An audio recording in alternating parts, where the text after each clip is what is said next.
மொழி பற்றி பேசுவதற்கு எந்த அரசியல் கட்சி தலைவர்களுக்கும் அருகதை இல்லை, எனக்கும் அருகதை இல்லை அப்படின்னு சொல்லியிருக்கிறாரு கமலஹாசன். பொதுவாக நீங்க பாத்தீங்க அப்படின்னா கமலஹாசன் பேசினா யாருக்குமே புரியாதுங்க. சில சமயங்கள்ல அவருக்கே புரியாது, அவர் என்ன பேசுறாரு அப்படின்றது அவருக்கே தெரியாது.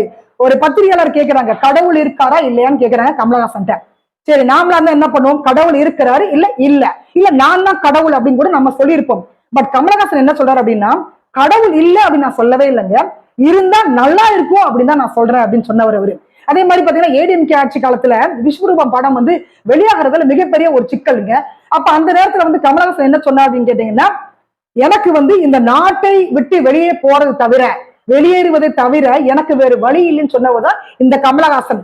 இன்னைக்கு ஒரு பத்திரிகையாளர் கேட்கிறாரு, நீங்க ஆரம்ப காலகட்டத்துல மக்கள் நீதி மையம் கட்சி ஆரம்பித்தப்போ என்ன சொன்னீங்க, ஊழல் செய்யறாங்க, வாரிசு அரசியல் அங்க இருக்குது, அதையெல்லாம் நான் முற்றிலுமா அழிக்க போறேன் நானு அப்படின்னு சொல்லிட்டு டார்ச் லைட்டை தூக்கி டிவி மேல போட்டு உடைச்சு, டிவியை உடைச்சி டார்ச் லைட் எல்லாம் உடைச்சி அப்படி நீங்க கட்சி ஆரம்பித்து இன்னைக்கு நீங்க டிஎம்கேவோட கூட்டணி வச்சுக்கீங்களே, இதை நீங்க எப்படி பாக்குறீங்க?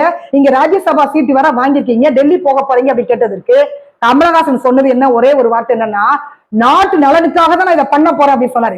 நாடு மீது இவருக்கு அக்கறை இருக்குமையானால் தன்னோட படம் ரிலீஸ் ஆக என்ற ஒரு காரணத்தினால நான் நாட்டை விட்டு வெளியே போறேன் ஏன் அப்படி சொன்னாரு? இந்த கேள்வி எல்லாம் நமக்கு வருது.